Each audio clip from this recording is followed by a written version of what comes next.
ಪ್ರವಾದಿಗಳು. ದೇವರು ಇಸ್ರಾಯೇಲರ ಬಳಿಗೆ ಯಾವಾಗಲೂ ಪ್ರವಾದಿಗಳನ್ನು ಕಳುಹಿಸುತ್ತಿದ್ದರು. ಪ್ರವಾದಿಗಳು ದೇವರಿಂದ ಕೇಳಿಸಿಕೊಂಡಂಥ ಸಂದೇಶಗಳನ್ನು ಜನರಿಗೆ ಹೇಳುತ್ತಿದ್ದರು. ಆಹಾಬನು ಇಸ್ರಾಯೇಲ್ ರಾಜ್ಯದ ಅರಸನಾಗಿದ್ದಾಗ ಎಲೀಯನು ಪ್ರವಾದಿಯಾಗಿದ್ದನು. ಆಹಾಬನು ದುಷ್ಟ ಮನುಷ್ಯನಾಗಿದ್ದನು. ಜನರು ಬಾಳ್ ಎಂಬ ಸುಳ್ಳು ದೇವರನ್ನು ಆರಾಧಿಸುವಂತೆ ಮಾಡಲು ಅವನು ಪ್ರಯತ್ನಿಸಿದನು. ಆದ್ದರಿಂದ ದೇವರು ಜನರನ್ನು ಶಿಕ್ಷಿಸುವರೆಂದು ಎಲೀಯನು ಅರಸನಾದ ಆಹಾಬನಿಗೆ ಹೇಳಿದನು. ಆತನು, ನಾನು ತಿರುಗಿ ಮಳೆ ಬರಲಿ ಅನ್ನುವವರೆಗೂ ಇಸ್ರಾಯೇಲ್ ರಾಜ್ಯದಲ್ಲಿ ಮಳೆಯಾಗಲಿ ಮಂಜಾಗಲಿ ಇರುವುದಿಲ್ಲ ಎಂದು ಅವನಿಗೆ ಹೇಳಿದನು. ಇದರಿಂದ ಆಹಾಬನು ತುಂಬಾ ಕೋಪಗೊಂಡು ಎಲೀಯನನ್ನು ಕೊಲ್ಲಬೇಕೆಂದು ನಿರ್ಧರಿಸಿದನು. ಆಹಾಬನಿಗೆ ಕಾಣದಂತೆ ಅಡಗಿಕೊಳ್ಳಲು ಅರಣ್ಯಕ್ಕೆ ಹೋಗು ಎಂದು ದೇವರು ಎಲೀಯನಿಗೆ ಹೇಳಿದರು. ಎಲೀಯನು ಅರಣ್ಯಕ್ಕೆ ಹೋಗಿ ದೇವರು ಅವನಿಗೆ ಆಜ್ಞಾಪಿಸಿದ ಒಂದು ನಿರ್ದಿಷ್ಟವಾದ ಹಳ್ಳಕ್ಕೆ ಹೋದನು. ಪ್ರತಿಯೊಂದು ಮುಂಜಾನೆಯು ಮತ್ತು ಸಂಜೆಯು ಪಕ್ಷಿಗಳು ಎಲೀಯನಿಗೆ ರೊಟ್ಟಿ ಮತ್ತು ಮಾಂಸ ತಂದುಕೊಡುತ್ತಿದ್ದವು. ಈ ಸಮಯದಲ್ಲಿ ಆಹಾಬನು ಅವನ ಸೈನ್ಯವು ಎಲೀಯನನ್ನು ಹುಡುಕುತ್ತಿದ್ದರು. ಆದರೆ ಅವರಿಗೆ ಅವನನ್ನು ಕಂಡುಹಿಡಿಯಲಾಗಲಿಲ್ಲ. ಮಳೆ ಇಲ್ಲದ್ದರಿಂದ ಸ್ವಲ್ಪ ಸಮಯವಾದ ನಂತರ ಹಳ್ಳವು ಬತ್ತಿ ಹೋಯಿತು. ಆದ ಕಾರಣ ಎಲೀಯನು ಹತ್ತಿರವಿದ್ದ ಬೇರೊಂದು ದೇಶಕ್ಕೆ ಹೋದನು. ಆ ದೇಶದಲ್ಲಿ ಒಬ್ಬ ಬಡ ವಿಧವೆ ಇದ್ದಳು. ಅವಳಿಗೆ ಒಬ್ಬ ಮಗನಿದ್ದನು. ಕೊಯ್ಲು ಇಲ್ಲದ್ದರಿಂದ ಅವರ ಆಹಾರವು ಬಹುತೇಕ ಮುಗಿಯುತ್ತಾ ಬಂದಿತ್ತು. ಆದರೂ ಆ ಸ್ತ್ರೀಯು ಎಲೀಯನನ್ನು ಪೋಷಿಸಿದ್ದಳು. ಆದ್ದರಿಂದ ದೇವರು ಅವಳಿಗೂ ಮತ್ತು ಅವಳ ಮಗನಿಗೂ ಬೇಕಾದದ್ದನ್ನು ಒದಗಿಸಿಕೊಟ್ಟರು. ಇದರಿಂದಾಗಿ ಅವಳ ಹಿಟ್ಟಿನ ಮಡಿಕೆಯು ಎಣ್ಣೆಯ ಕುಡಿಕೆಯು ಖಾಲಿಯಾಗಲಿಲ್ಲ. ಇಡೀ ಕ್ಷಾಮ ಕಾಲದಲ್ಲೆಲ್ಲ ಅವರಿಗೆ ಆಹಾರವಿತ್ತು. ಎಲೀಯನು ಹಲವಾರು ವರ್ಷಗಳು ಅಲ್ಲಿಯೇ ತಂಗಿದ್ದನು. 3.5 ವರ್ಷಗಳ ನಂತರ ದೇವರು ತಾನು ಮತ್ತೆ ಮಳೆ ಬರುವಂತೆ ಮಾಡುವೆನು ಎಂದು ಎಲೀಯನಿಗೆ ಹೇಳಿದರು. ಇಸ್ರಾಯೇಲ್ ರಾಜ್ಯಕ್ಕೆ ಹಿಂತಿರುಗಿ ಹೋಗಿ ಆಹಾಬನೊಂದಿಗೆ ಮಾತನಾಡಬೇಕೆಂದು ಅವರು ಎಲೀಯನಿಗೆ ಹೇಳಿದರು. ಆದ್ದರಿಂದ ಎಲೀಯನು ಆಹಾಬನ ಬಳಿಗೆ ಹೋದನು. ಆಹಾಬನು ಅವನನ್ನು ನೋಡಿದಾಗ ಅವನಿಗೆ, ಆಪತ್ತನ್ನು ಬರಮಾಡಿದವನೇ, ನೀನು ಇಲ್ಲಿರುವೆಯಾ ಎಂದು ಹೇಳಿದನು. ಎಲೀಯನು ಅವನಿಗೆ, ಆಪತ್ತನ್ನು ಬರಮಾಡಿದವನು ನೀನೇ. ನೀನು ಸರ್ವೇಶ್ವರನನ್ನು ತೊರೆದು ಬಿಟ್ಟಿದ್ದಿ. ಅವರು ನಿಜವಾದ ದೇವರಾಗಿದ್ದಾರೆ, ಆದರೆ ನೀನು ಬರವಿ. ಈಗ ನೀನು ಇಸ್ರಾಯೇಲ್ ರಾಜ್ಯದ ಜನರೆಲ್ಲರನ್ನು ಕಾರ್ಮೆಲ್ ಬೆಟ್ಟಕ್ಕೆ ಕರೆತರಿಸಬೇಕು ಎಂದು ಉತ್ತರಿಸಿದನು. ಆದ್ದರಿಂದ ಇಸ್ರಾಯೇಲ್ ಜನರೆಲ್ಲರೂ ಕಾರ್ಮೆಲ್ ಬೆಟ್ಟಕ್ಕೆ ಹೋದರು. ತಾವು ಬಾಳನಿಗಾಗಿ ಸಂದೇಶಗಳನ್ನು ನುಡಿದಂಥವರು ಎಂದು ಹೇಳಿದ ಮನುಷ್ಯರು ಕೂಡ ಬಂದರು.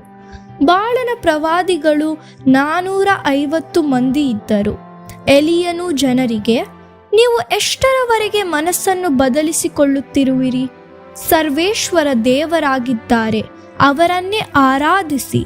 ಬಾಳನು ದೇವರಾಗಿದ್ದರೆ ಅವನನ್ನೇ ಆರಾಧಿಸಿರಿ ಎಂದು ಹೇಳಿದನು. ಆಗ ಎಲೀಯನು ಬಾಳನ ಪ್ರವಾದಿಗಳಿಗೆ, ಒಂದು ಹೋರಿಯನ್ನು ವಧಿಸಿ ಅದನ್ನು ಯಜ್ಞವಾಗಿ ಅರ್ಪಿಸಲು ಮಾಂಸವನ್ನು ಯಜ್ಞವೇದಿಯ ಮೇಲಿಡಿರಿ, ಆದರೆ ಬೆಂಕಿಯನ್ನು ಹೊತ್ತಿಸಬಾರದು. ತರುವಾಯ ನಾನು ಹಾಗೆ ಮಾಡುವೆನು ಮತ್ತು ನಾನು ಮಾಂಸವನ್ನು ಬೇರೆ ಯಜ್ಞವೇದಿಯ ಮೇಲಿಡುವೆನು. ಆಗ ದೇವರು ಯಜ್ಞವೇದಿಯ ಮೇಲೆ ಬೆಂಕಿಯನ್ನು ಕಳುಹಿಸಿದರೆ ಅವರು ನಿಜವಾದ ದೇವರು ಎಂದು ನೀವು ತಿಳಿಯುವಿರಿ ಎಂದು ಹೇಳಿದರು. ಆದ್ದರಿಂದ ಬಾಳನ ಪ್ರವಾದಿಗಳು ಯಜ್ಞವನ್ನು ಸಿದ್ಧಪಡಿಸಿದರು, ಆದರೆ ಬೆಂಕಿಯನ್ನು ಹೊತ್ತಿಸಲಿಲ್ಲ. ಅನಂತರ ಬಾಳನ ಪ್ರವಾದಿಗಳು ಬಾಳನಿಗೆ, ಬಾಳನೇ, ನಮಗೆ ಕಿವಿಗೊಡು ಎಂದು ಪ್ರಾರ್ಥಿಸಿದರು. ಅವರು ಇಡೀ ದಿನವೆಲ್ಲ ಪ್ರಾರ್ಥಿಸಿದರು ಹಾಗೂ ಕೂಗಿದರು ಮತ್ತು ತಮ್ಮ ದೇಹವನ್ನು ಕತ್ತಿಯಿಂದ ಕತ್ತರಿಸಿಕೊಂಡರು. ಆದರೆ ಬಾಳನು ಉತ್ತರಿಸಲೂ ಇಲ್ಲ, ಅವನು ಬೆಂಕಿಯನ್ನು ಕಳುಹಿಸಲೂ ಇಲ್ಲ. ಬಾಳನ ಪ್ರವಾದಿಗಳು ಬಾಳನಿಗೆ ಪ್ರಾರ್ಥಿಸುತ್ತಾ ಇಡೀ ದಿನವನ್ನೆಲ್ಲ ಕಳೆದರು. ಅವರು ಅಂತಿಮವಾಗಿ ಪ್ರಾರ್ಥಿಸುವುದನ್ನು ನಿಲ್ಲಿಸಿದರು. ಆಗ ಎಲೀಯನು ದೇವರಿಗಾಗಿ ಬೇರೊಂದು ಹೋರಿಯ ಮಾಂಸವನ್ನು ಯಜ್ಞವೇದಿಯ ಮೇಲಿಟ್ಟನು. ಅನಂತರ ಅವನು ಮಾಂಸ, ಕಟ್ಟಿಗೆ ಮತ್ತು ಯಜ್ಞವೇದಿಯ ಸುತ್ತಲಿರುವ ನೆಲವು ಸಂಪೂರ್ಣವಾಗಿ ನೆನೆಯವರೆಗೂ 12 ದೊಡ್ಡ ಕೊಡಗಳ ನೀರನ್ನು ಯಜ್ಞದ ಮೇಲೆ ಸುರಿಯಿರಿ ಎಂದು ಜನರಿಗೆ ಹೇಳಿದನು. ಆಗ ಎಲೀಯನು, ಅಬ್ರಹಾಮ, ಇಸಾಕ, ಯಾಕೋಬರ ದೇವರೇ, ಸರ್ವೇಶ್ವರರೇ, ನೀವೊಬ್ಬರೇ ಇಸ್ರಾಯೇಲರ ದೇವರಾಗಿರುವಿರಿ ಮತ್ತು ನಾನು ನಿಮ್ಮ ಸೇವಕನಾಗಿರುತ್ತೇನೆ ಎಂಬುದನ್ನು ತೋರಿಸಿರಿ. ಈ ಜನರು ನೀವೇ ನಿಜವಾದ ದೇವರು ಎಂದು ತಿಳಿದುಕೊಳ್ಳುವಂತೆ ನೀವು ನನಗೆ ಉತ್ತರವನ್ನು ದಯಪಾಲಿಸಿರಿ ಎಂದು ಪ್ರಾರ್ಥಿಸಿದರು. ಕೂಡಲೇ ಆಕಾಶದಿಂದ ಬೆಂಕಿ ಬಿದ್ದಿತು. ಅದು ಯಜ್ಞ ಮಾಂಸವನ್ನು, ಕಟ್ಟಿಗೆ, ಕಲ್ಲು, ಮಣ್ಣುಗಳನ್ನು ದಹಿಸಿಬಿಟ್ಟು ಕಾಲುವೆಯಲ್ಲಿದ್ದ ನೀರನ್ನೆಲ್ಲ ಹೀರಿಬಿಟ್ಟಿತ್ತು.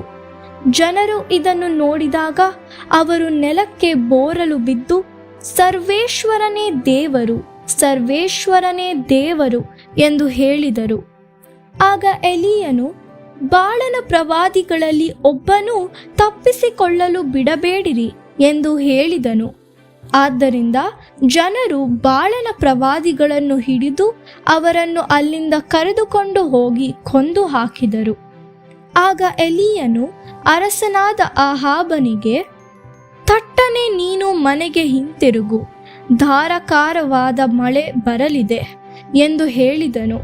ಕೂಡಲೇ ಆಕಾಶವು ಕಪ್ಪಾಗಿ ದೊಡ್ಡ ಮಳೆಯು ಪ್ರಾರಂಭವಾಯಿತು. ಸರ್ವೇಶ್ವರನು ಬರಗಾಲವನ್ನು ಹೀಗೆ ನಿಯಂತ್ರಿಸಿ ಈ ಮೂಲಕವಾಗಿ ತಾನೇ ನಿಜವಾದ ದೇವರು ಎಂದು ತೋರಿಸಿಕೊಟ್ಟರು. ಎಲೀಯನು ತನ್ನ ಕೆಲಸವನ್ನು ಪೂರ್ಣಗೊಳಿಸಿದಾಗ ದೇವರು ಎಲೀಷನೆಂಬ ಮನುಷ್ಯನನ್ನು ತನ್ನ ಪ್ರವಾದಿಯನ್ನಾಗಿ ಆರಿಸಿಕೊಂಡರು. ದೇವರು ಎಲೀಷನ ಮೂಲಕ ಅನೇಕ ಅದ್ಭುತಗಳನ್ನು ಮಾಡಿದರು. ಆ ಅದ್ಭುತಗಳಲ್ಲಿ ಒಂದು ನಾಮಾನನ ಜೀವನದಲ್ಲಿ ಸಂಭವಿಸಿತು. ಅವನು ಶತ್ರು ಸೈನ್ಯದ ಸೇನಾಧಿಪತಿಯಾಗಿದ್ದನು. ಆದರೆ ಅವನಿಗೆ ಭೀಕರ ಚರ್ಮರೋಗವಿತ್ತು. ನಾಮಾನನು ಎಲೀಷನ ಕುರಿತು ಕೇಳಿಸಿಕೊಂಡಿದ್ದರಿಂದ ಅವನು ಎಲೀಷನ ಬಳಿಗೆ ಹೋಗಿ ತನ್ನನ್ನು ಸ್ವಸ್ಥ ಮಾಡಬೇಕೆಂದು ಆತನನ್ನು ಬೇಡಿಕೊಂಡನು. ಎಲೀಷನು ನಾಮಾನನಿಗೆ, ಜೋರ್ದನ್ ನದಿಗೆ ಹೋಗಿ ಆ ನೀರಿನಲ್ಲಿ 7 ಬಾರಿ ಮುಳುಗು ಎಂದು ಹೇಳಿದನು. ನಾಮಾನನು ಕೋಪಗೊಂಡನು. ಅವನು ಅದನ್ನು ಮಾಡಲು ನಿರಾಕರಿಸಿದನು, ಏಕೆಂದರೆ ಇದು ಅವನಿಗೆ ಮೂರ್ಖತನವಾಗಿ ತೋರಿತ್ತು. ಆದರೆ ತರುವಾಯ ಅವನು ತನ್ನ ಮನಸ್ಸನ್ನು ಬದಲಾಯಿಸಿಕೊಂಡನು. ಅವನು ಜೋರ್ದನ್ ನದಿಗೆ ಹೋಗಿ 7 ಸಾರಿ ಆ ನೀರಿನಲ್ಲಿ ಮುಳುಗಿದನು. ಅವನು ಕೊನೆಯ ಬಾರಿಗೆ ನೀರಿನಲ್ಲಿ ಮುಳುಗಿ ಹೊರಗೆ ಬಂದಾಗ ದೇವರು ಅವನನ್ನು ಸ್ವಸ್ಥ ಮಾಡಿದರು. ದೇವರು ಇತರ ಅನೇಕ ಪ್ರವಾದಿಗಳನ್ನು ಸಹ ಇಸ್ರಾಯೇಲ್ ಜನರ ಬಳಿಗೆ ಕಳುಹಿಸಿದರು. ವಿಗ್ರಹಗಳನ್ನು ಆರಾಧಿಸುವುದನ್ನು ನಿಲ್ಲಿಸುವಂತೆ ಅವರೆಲ್ಲರೂ ಜನರಿಗೆ ಹೇಳಿದರು. ಇದಕ್ಕೆ ಬದಲಾಗಿ ಅವರು ಪರಸ್ಪರ ಒಬ್ಬರಿಗೊಬ್ಬರು ನ್ಯಾಯಯುತವಾಗಿ ವರ್ತಿಸಬೇಕು ಮತ್ತು ಒಬ್ಬರಿಗೊಬ್ಬರು ಕರುಣೆಯನ್ನು ತೋರಿಸಬೇಕು ಎಂದು ತಿಳಿಸಿದರು. ಅದು ಮಾತ್ರವಲ್ಲದೆ ಆ ಪ್ರವಾದಿಗಳು ಜನರಿಗೆ ಕೆಟ್ಟದ್ದನ್ನು ಮಾಡುವುದನ್ನು ನಿಲ್ಲಿಸಬೇಕು ಮತ್ತು ಅದಕ್ಕೆ ಬದಲಾಗಿ ದೇವರಿಗೆ ವಿಧೇಯರಾಗಬೇಕು ಎಂದು ಎಚ್ಚರಿಕೆ ಕೊಟ್ಟರು. ಜನರು ಇದನ್ನು ಮಾಡದಿದ್ದರೆ ದೇವರು ಅವರನ್ನು ತಪ್ಪಿತಸ್ಥರೆಂದು ನಿರ್ಣಯಿಸಿ ಅವರನ್ನು ಶಿಕ್ಷಿಸುವರು ಎಂದು ಅವರಿಗೆ ತಿಳಿಸಲಾಗಿತ್ತು. ಅನೇಕ ಬಾರಿ ಜನರು ದೇವರಿಗೆ ವಿಧೇಯರಾಗಲಿಲ್ಲ. ಅವರು ಅನೇಕ ವೇಳೆ ಪ್ರವಾದಿಗಳನ್ನು ಹಿಂಸಿಸಿದ್ದರು ಮತ್ತು ಕೆಲವೊಮ್ಮೆ ಅವರನ್ನು ಕೊಂದು ಹಾಕಿದರು. ಒಮ್ಮೆ ಅವರು ಪ್ರವಾದಿಯಾದ ಯೆರೆಮೀಯನನ್ನು ಒಣಬಾವಿಗೆ ಹಾಕಿ ಸಾಯುವಂತೆ ಅವನನ್ನು ಅಲ್ಲಿಯೇ ಬಿಟ್ಟು ಬಿಟ್ಟರು. ಅವನು ಬಾವಿಯ ಕೆಳಭಾಗದಲ್ಲಿರುವ ಕೆಸರಿನೊಳಗೆ ಸಿಕ್ಕಿಕೊಂಡನು. ಆದರೆ ಅರಸನು ಅವನ ಮೇಲೆ ಕರುಣೆಯನ್ನು ತೋರಿ ಅವನು ಸಾಯುವುದಕ್ಕಿಂತ ಮುಂಚೆ ಯೆರೆಮೀಯನನ್ನು ಬಾವಿಯಿಂದ ಎತ್ತುವಂತೆ ತನ್ನ ಸೇವಕರಿಗೆ ಆಜ್ಞಾಪಿಸಿದನು. ಜನರು ಅವರನ್ನು ದ್ವೇಷಿಸುತ್ತಿದ್ದರೂ ಸಹ ಪ್ರವಾದಿಗಳು ದೇವರಿಗೆ ಮಾತನಾಡುತ್ತಿದ್ದರು. ಪಶ್ಚಾತ್ತಾಪ ಪಡದಿದ್ದರೆ ದೇವರು ಅವರನ್ನು ನಾಶ ಮಾಡುವರೆಂದು ಜನರನ್ನು ಎಚ್ಚರಿಸಿದರು. ದೇವರು ಮೆಸ್ಸಿಯನನ್ನು ಕಳುಹಿಸುವುದಾಗಿ ವಾಗ್ದಾನ ಮಾಡಿದ್ದಾರೆಂದು ಜನರಿಗೆ ನೆನಪಿಸಿದರು.